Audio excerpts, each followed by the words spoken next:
মানতে হবে, মানতে হবে, আমার দাবি মানতে হবে। এক দফা সেবাকে চাই, এক দাবি সেবাকে চাই, সেবাকে ছাড়া জলও না খাই, সেবাকে চাই, সেবাকে চাই। মানতে হবে, মানতে হবে, আমার দাবি মানতে হবে। কর্তামশাই, আর তো টেকাই যাচ্ছে না। ওই বেটা চিৎকার করে করে তো কানের পোকা সব বের করে ফেললো। কর্তামশাই, এবার কোনো ব্যবস্থা করো না, আমি আর থাকতে পারছি না। আমি আবার কি করব বলো বাপু? সেপাকে তো আমি বোনের বাড়িতে রেখে এসেছি, বেটা মিসকে সরাবো কি করে? সে তো আবার অনশনে বসেছে। আমি বলি কি টিনা, তুই গিয়ে দেখ তো কোনো ব্যবস্থা করতে পারিস কিনা। একবার যদি মিসকে কিছু খায় তবে মিসকে লাথি মেরে বাড়ির সামনে থেকে সরাবো। মানতে হবে, সে তো বুঝলো, কিন্তু কি করে কি করব সেটাই তো বুঝতে পারলাম না। তোর মাথায় তো পুরো গোবরে ভর্তি, তুই বুঝবি কি করে? এদিকে কান পাত, আমি বুঝিয়ে দিচ্ছি সবটা। আমার দাবি মানতে হবে। এক দফা সেবাকে চাই। ভয় পাবো না, ভয় পাবো না, সেবাকে ছাড়া যাবো না। মানতে হবে, মানতে হবে, আমার দাবি মানতে হবে। এক দফা সেবাকে চাই, এক দাবি সেবাকে চাই। ইরি মাইরি, হচ্ছেটা কি? এইসব খাবার নিয়ে তুই এখানে এসেছিস কেন? সর সর বলছি, সর টিনা, দূর হ, তুই আমার চোখের সামনে থেকে দূর হ। আহা মিচকে দাদা, এমন করছো কেন? আমি তো জানি সন্দেশ তোমার কত পছন্দ। তুমি যখন শেফা দিদির সাথে প্রেম করতে, তখন তো মাঝে মাঝে শেফা দিদি লুকিয়ে তোমার জন্য সন্দেশ বানিয়ে নিয়ে যেত। একদিন তো কর্তামশাইয়ের সামনে ধরা পড়েছিল। ইয়ে মানে, এসব কি কথা বলছিস তুই? এসব পুরনো কথা টেনে কোনো লাভ নেই। আগে তো সন্দেশ খেতাম, এখন আর সন্দেশ খাই না। আমি এখন অনশনে আছি, আমার ভালোবাসা সেবাকে পাওয়ার জন্য অনশনে আছি। সেবাকে না পেলে সন্দেশ কেন, আমি এক ফোঁটা জলও গিলবো না। মাইরি, আহা মিচকে দাদা, রাগ করছো কেন? এটা তো তোমার জন্য একেবারে সুবর্ণ সুযোগ, এক হাঁড়ি সন্দেশ খাওয়ার। তুমি চাইলে এই সন্দেশ কিন্তু ছটাং করে লুফে নিতে পারো। দেরি করো না মিচকে দাদা, চলতে শুরু করে দাও। নাও নাও মিচকে দাদা নাও। ইরি মাইরি, এতবার করে নিষেধ করছি তবুও তুই কথা শুনছিস না। বেদ্যপ পলক মেয়ে কোথাকার। ওরে বাবা রে, আমার কানটা বোতা হয়ে গেল রে। আমার কানে সাইরেন বাজছে। ও কর্তামশাই গো, তুমি কোথায় গো? আমার কানের চেয়ে 16.5টা বেঁচে গেল গো। না, এই বেটা মিসকের তো খুব বার বেড়েছে। আমার একমাত্র বিশ্বস্ত কাজের মেয়ে আমার আদরের টিনাকে থাপ্পড় মেরে কানের প্যাটার্ন পাল্টে দিল। যা তো কিংকং যা, মিসকে কান ধরে আমার বাড়ির সামন থেকে তুলে দে। আর যদি বেশি ঝামেলা করে তাহলে এমন হাল করবি যাতে আমার বাড়ির ত্রিসীমানায় না থাকে। যা কালুয়া কিংকং যা। একবার খাবার পাঠালো বাড়ির কাজের মেয়েকে দিয়ে, এখন আবার পোষা লাঠিয়াল পাঠিয়েছে। যতই চেষ্টা করুক ওই মোরল, আমি এখান থেকে এক চুলো নড়বো না, নড়বো না, নড়বো না। Mind it. তুই এই কালুয়া কিংকংকে দেখেও এখনো জোর গলায় কথা বলছিস? দাঁড়া বেটা, তোকে এখনই এখান থেকে তাড়িয়ে দিচ্ছি। ইরি মাইরি, কি করছিস তুই, কি করছিস? থাম থাম থাম বলছি, আমাকে ছেড়ে দে, একদম টাচ করবি না। দাঁড়া কিংকং, ছাড় আমাকে, ছাড় বলছি, ছাড়। একবার যখন তোকে ধরেছি তাহলে আর তো তোকে ছাড়বো না। বিকজ কালুয়া কিংকং যে প্রজেক্টে একবার হাত দেয় সেটা শেষ না করে ছাড়ে না। তোকেও আমি পগার পার করে দিব। এই ও ইরি মাইরি, গেলুম রে।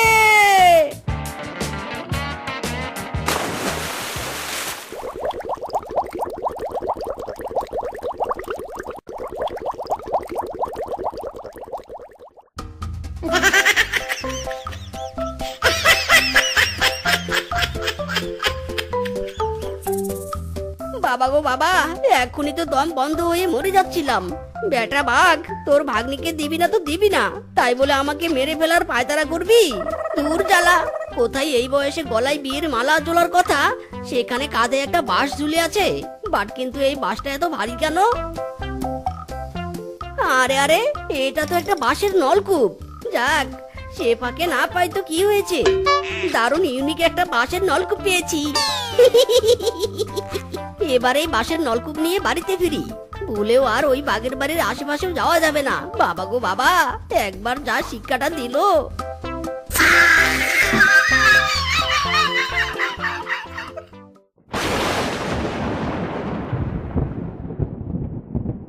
আজও প্রতি রাতে জেগে থাকি তোমার আশায়, আজও প্রতি রাতে জেগে থাকি তোমার আশায়। তুমি চলে গেছো তাই বিরহের গান গাই, ঘুম নেই দুটি চোখে তোমার আশায়। আজও প্রতি রাত, আজও প্রতি রাতে জেগে থাকি তোমার আশায়। আরাম জাদি, দিন নেই রাত নেই ঘুম নেই খাওয়া নেই, আর তুই কিনা ওই ভিখারির বাচ্চার জন্য চোখের জল ফেলছিস। দরকার পড়লে তোকে আমি মেরে ফেলবো, তবু ওই ভিখারির বাচ্চার সাথে তোর বিয়ে কিছুতেই আমি দিব নে। মেরেই ফেলো রে মা, মেরেই ফেলো। মিষ্টিকে ছাড়াও, আমি বাঁচতে চাই নে, চাই নে।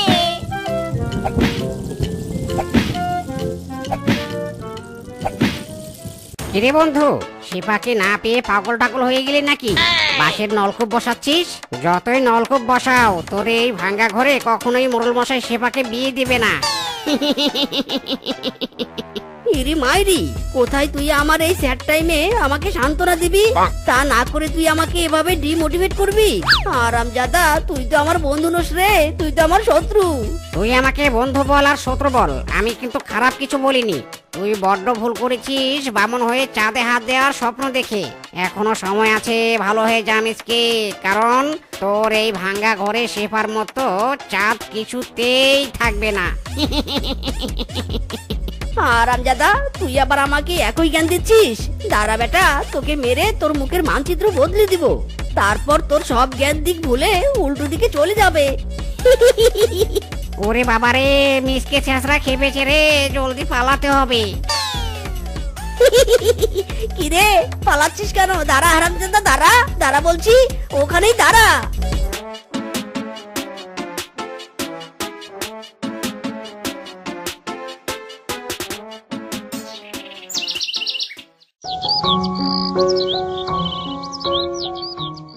মিচকে দাদা, ও মিচকে দাদা, ঘরে আছো? মিচকে দাদা, নাকি এখনো তোমার ঘুম ভাঙেনি? ও মিচকে দাদা। কি হয়েছে রে রূপা? এত সকাল সকাল বালতি হাতে আমার বাড়িতে, তাও আবার শাকচুনিদের মতো গলা ছেড়ে ডাকছিস কেন? ডাকাত তোদের বাড়িতে নাকি আমার বাড়িতে? আরে দিন সকালে আবার ডাকাত থেকে আসবে? আসলে আমাদের বাড়ির নলকূপটা নষ্ট হয়ে গেছে, তাই তোমার বাড়িতে জল নিতে এলাম, আর তোমার বাসের নলকূপটাও দেখতে এলাম। তাও ভালো যে আমাকে দেখতে আসিসনি, না মানে বাঁশের নলকূপ তো এখনো উদ্বোধন করিনি। তবে তুই যখন এসেছিস, তোকে তো আর খালি হাতে বালতি নিয়ে বেরোতে পারি না। চল, আজ আমি নিজ হাতে তোকে জল তুলে দিচ্ছি। হায় হায়, এসব আমি কি দেখছি? জলের বদলে দুধ? আরে মিসকে দাদা, তোমার তো কপাল খুলে গেল। ইরি মাইরি, সত্যি দেখছি তো আমি।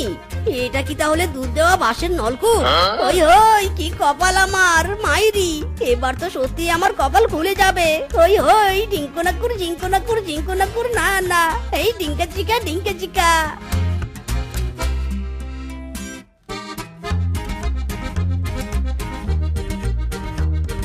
এখানে সুলভ মূল্যে দুধ পাওয়া যায়। আরে বাস, মিসকে আবার দুধের ব্যবসা শুরু করলো কবে থেকে? কিন্তু আমি তো যতদূর জানি মিসকের তো কোনো গাভী নেই, তবে দুধ কোথায় পাবে? কি ভাওতাবাজি শুরু করেছে যে মিসকে, কে জানে?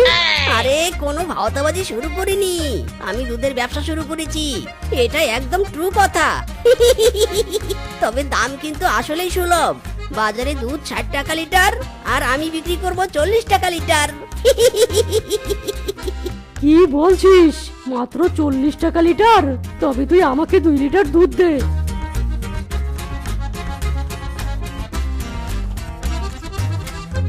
আরে হা করে দেখছিস কি? এই নে 2 লিটার দুধ, আর জলদি টাকা দিয়ে কেটে পড়। এখনই কয়েকটা মিষ্টি কোম্পানির গাড়ি আসবে দুধ কিনতে। অলরেডি কয়েকটা কোম্পানির সাথে আমার ডিল হয়েছে।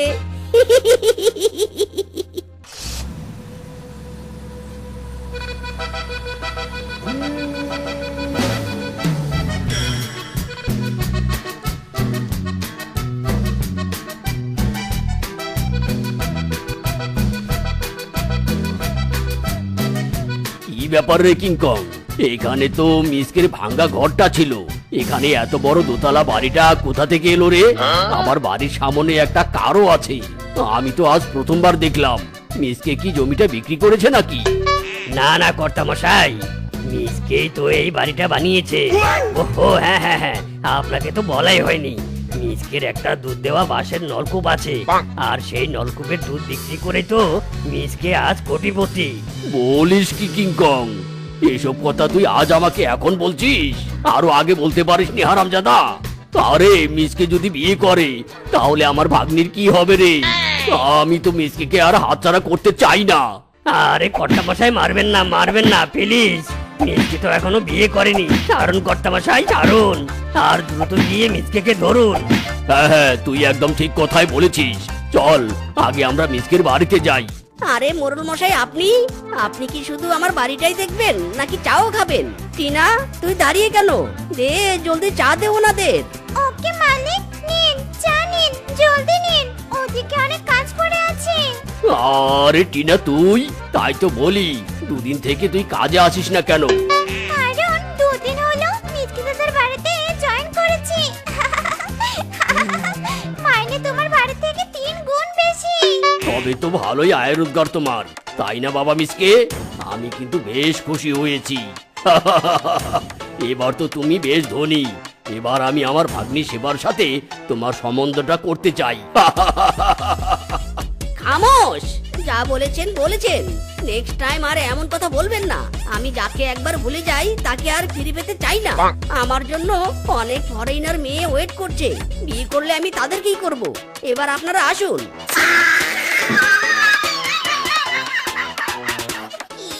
হরামজাদা মিসকির এত বড় সাহস! আমার সাথে এতদিন প্রেম করে আমাকে বিয়ে করতে অস্বীকার করে, উল্টো বিদেশি মেয়েকে বিয়ে করতে চায়। আমি কালই যাব মিসকের কাছে, তারপর বোঝাবো মজা।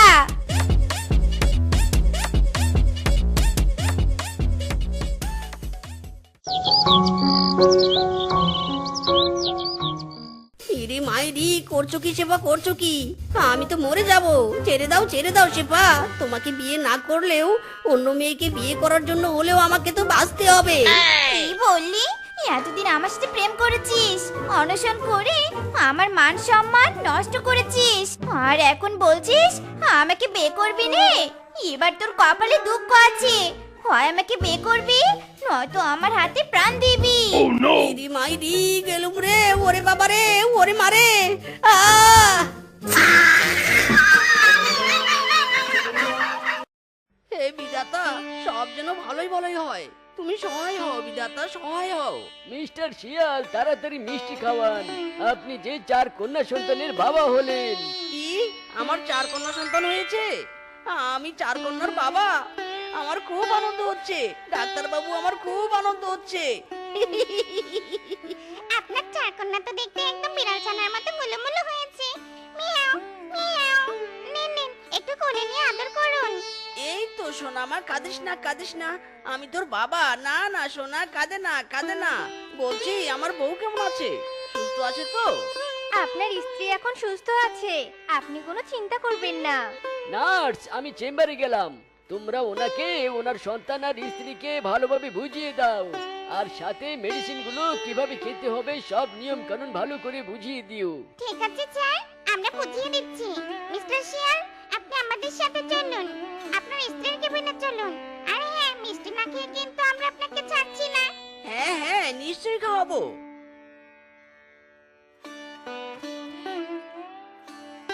ওগো, আমাদের মতো গরিব ভিখারির ঘরে 4 কন্যার জন্ম হলো, এখন তো বাড়তি খরচ করতে হবে।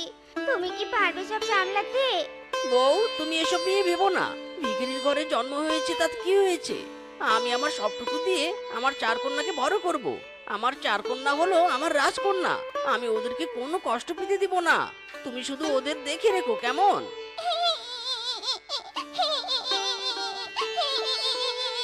কি হয়েছে মা, কি হয়েছে তোদের? খিদে পেয়েছে বুঝি? বউ, তুমি ওদেরকে সামলাও। আমি ওদের জন্য দুধের ব্যবস্থা করছি। দাদা, 2 পয়সা দিন না। ও দাদা, শুনছেন? ও দাদা, 2 পয়সা দিন না। আহা, রোজ রোজ তোকে ভিক্ষা দিতে আমার আর ভালোই লাগে না।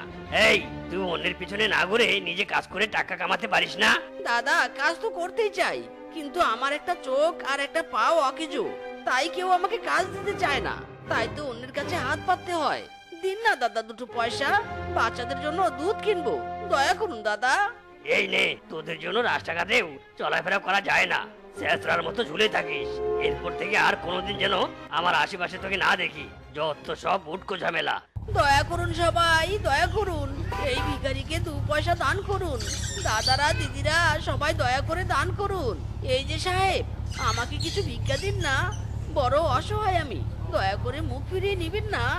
আমি যে তোমাকে ভিক্ষা দেব, তার বিনিময়ে তুমি আমাকে কি দিবে? বিনিময়?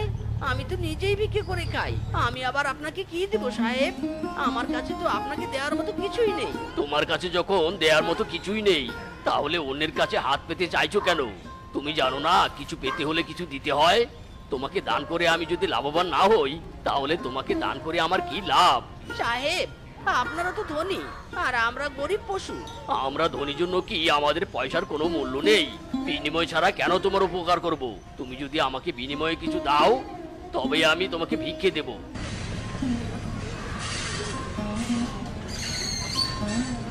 আসলেই তো সাহেব তো মন্দ বলেনি, আমি তো কাউকেই কিছু দেই না, কারো উপকারও করি না, তাহলে ওরা বিনা স্বার্থে আমাকে কেনই বা পয়সা দিবে? ওরা নিজেরা কষ্ট করে পরিশ্রম করে উপার্জন করে, ওদেরও তো পরিশ্রমের মূল্য আছে। মাসি, ও রেশমা মাসি, বাড়িতে আছো গো? হ্যাঁ রে ভাজা, বল কি বলবি?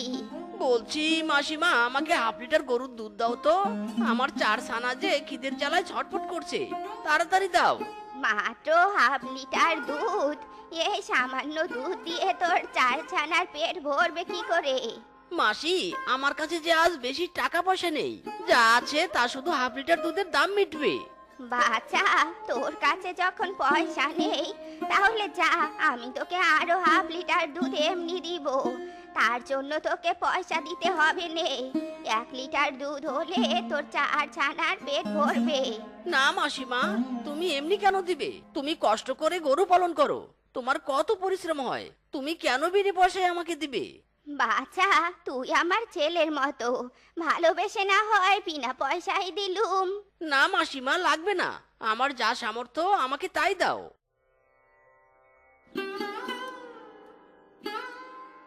আমি কাল থেকে বিনিময় ছাড়া কারো কাছে ভিক্ষি নিব না, কিছু পেতে হলে কিছু দিতে হয়, কিন্তু আমি কি দিব?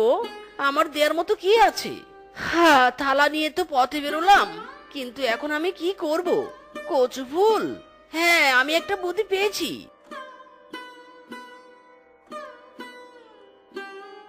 বাগিনী মামি, ও বাগিনী মামি, আমাকে 2 পয়সা ভিক্ষে দাও না গো। আমার কাছে এখন কোনো টাকা পয়সা নেই। বাগিনী মামি, তোমার থেকে আমি এমনিতে ভিক্ষে নেব না গো, তুমি যদি আমায় ভিক্ষে দাও, তাহলে বিনিময়ে আমি তোমাকে একটা কচুর ফুল দেব। হলো যা, একটা কচুর ফুল দিয়ে আমি কি করব? হ্যাঁ, কেন, রান্না করে খাবে? ওই একটা ফুল নিজের পেটে দিব না স্বামী সন্তানের পেটে দিব? কোনো প্রয়োজন নেই এই একটা ফুলের। যা সর, চলে যা বলছি, সামনে থেকে যা তো, যত সব। আরে ওই তো সাহেব, সাহেব সাহেব, গতদিন তো আমাকে ভিক্ষে না দিয়ে ফিরিয়ে দিয়েছিলেন, আজ আমাকে ভিক্ষে দিন। আজ যদি আমাকে ভিক্ষে দেন, তার বিনিময়ে আমি কিছু দিব আপনাকে। তাই নাকি? তো আমাকে বিনিময় হিসেবে কি দিবে? কচু ফুল, আপনি যদি আমাকে ভিক্ষে দেন, তাহলে তার বিনিময়ে আমি আপনাকে কচু ফুল দিব। বোকার মতো বলো কেন? তোমার এই কচু ফুল তো আমার কোনো কাজেই লাগবে না, তাহলে আমি কেন অযথা পকেটের পয়সা খরচ করব?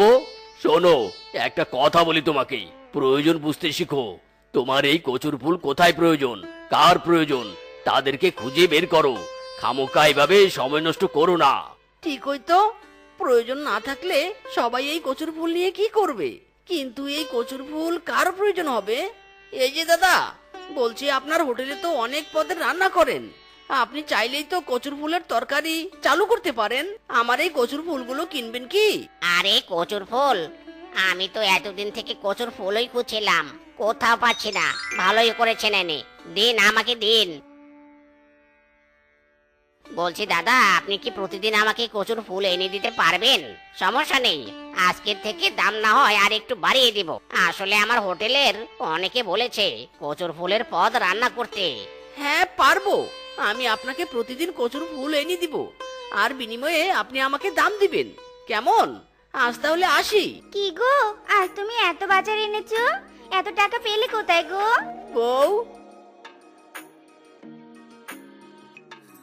আজ থেকে আমি আর ভিক্ষে করব না, বুঝলে? এখন থেকে এই কাজই করব। যাক বাবা, ভালোই হয়েছে। এবার তাহলে দুটো পয়সার মুখ দেখা যাবে। এ কি দাদা, আজ 500 টাকা বেশি দিলেন যে? খুশি হয়ে দিলাম। আপনার এই কচুর ফুলের জন্য আমার হোটেলের সুনাম অনেক বেড়ে গেছে। এবার থেকে দাম যা হবে তার চেয়ে 500 টাকা বাড়িয়ে দেব। সবই সৃষ্টিকর্তার ইচ্ছে। আসি তবে দাদা।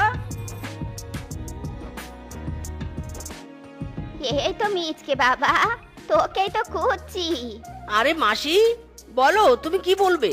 বলছি বাবা, তুই তো প্রতিদিন ওই হোটেলে কচুর ফুল বিক্রি করি। এবার আমি 1 খণ্ড জমিতে হাইব্রিড কচু চাষ করেছি।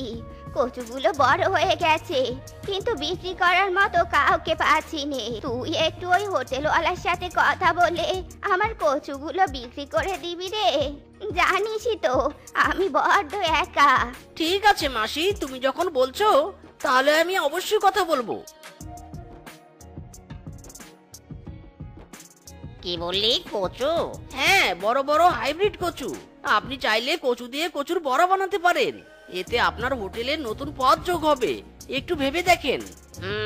আচ্ছা ঠিক আছে, তাহলে আগামীকাল আপনি কচুগুলো আমার কাছে নিয়ে আসুন। তারপর না হয় দরদাম করে টাকা মেটাবো, কেমন?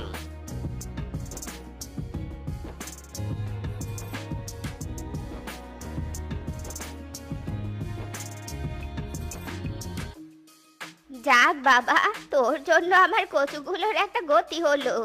এই নে বাছা তোর পারিশ্রমিক। আর শোন, তোর মেয়ের জন্য দুধ রেখেছি, অবশ্যই নিয়ে যাবি, না করবি না কিন্তু। তুই না নিলে খুব মন খারাপ হবে আমার। আচ্ছা ঠিক আছে মাসি, বাজার থেকে ফেরার পথে নিয়ে যাব, কেমন?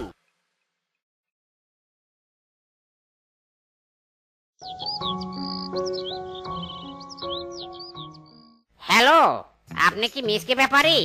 জি বলুন। আমি কিছু ফসল বিক্রি করতে চাই। ও আচ্ছা, আপনার ঠিকানাটা আমাকে মেসেজ করুন, আমি গাড়ি পাঠিয়ে দিচ্ছি। হ্যাঁ হ্যাঁ, ফসলের মান দেখেই দাম নির্ধারণ করা হবে। আপনি 1 টাকাও ঠকবেন না। ফিসকে শিমুলতলিতে গাড়ি পাঠাতে হবে। বাবা, ও বাবা, কাল তো আমাদের 4 বোন স্কুল বন্ধ। তুমি আমাদেরকে ঘুরতে নিয়ে যাবে বাবা? আমার রাজকন্যাদের আবদার কি আমি কখনো ফেলতে পারি? ঠিক আছে, কাল আমি তোদেরকে নিয়ে ঘুরতে যাব। কি মজা, বাবা আমাদেরকে নিয়ে ঘুরতে যাবে। কি মজা, কি মজা। হয়েছে হয়েছে, বাপ মেয়েদের খুনছুটি এবার থামাও। অনেক রাত হয়েছে, সবাই খেতে এসো। ওগো দেখো, মেয়েরা কত খুশি হয়েছে। হ্যাঁ গো বউ, আগে তো সামর্থ্য ছিল না মেয়েদের ইচ্ছে পূরণ করার। এখন দিন পাল্টে গেছে। আরে ওই তো ওই সাহেবটা। সাহেব, এই যে সাহেব, শুনছেন? কে কে আপনি? সাহেব, আমাকে চিনতে পারছেন না? আমি সেই ভিখারি যাকে আপনি ভিক্ষা না দিয়ে বারবার ফিরিয়ে দিয়েছিলেন। ও হ্যাঁ হ্যাঁ, মনে পড়েছে। সাহেব, আপনাকে আমি এতদিন ধন্যবাদ দেওয়ার জন্য অনেক খুঁজেছিলাম। সাহেব, আপনি আমার পুরো জীবন বদলে দিয়েছেন। আমি ভিখারি থেকে এখন অনেক বড় ফসল ব্যবসায়ী। আপনার সাথে দেখা না হলে হয়তো আমি আমার সফলতা অর্জন করতে পারতাম না। আপনাকে অনেক ধন্যবাদ, অনেক। ধন্যবাদ দিতে হবে না, আমি তোমাকে সফল করার জন্যই বারবার ফিরিয়ে দিয়েছিলাম। আমি চেয়েছিলাম তুমি অন্যের উপর নির্ভরশীল না হয়ে নিজের উপর নির্ভরশীল হও। অন্যের উপর নির্ভর হয়ে কখনো উন্নতি করা যায় না। আমি তোমার সফলতা দেখে অনেক খুশি হলাম। সাহেব, দেখা যখন হলো, আজকে দুপুরের খাবার আমরা একসাথে খাবো, কেমন? হ্যাঁ হ্যাঁ, নিশ্চয়ই নিশ্চয়ই খাবো, চলো।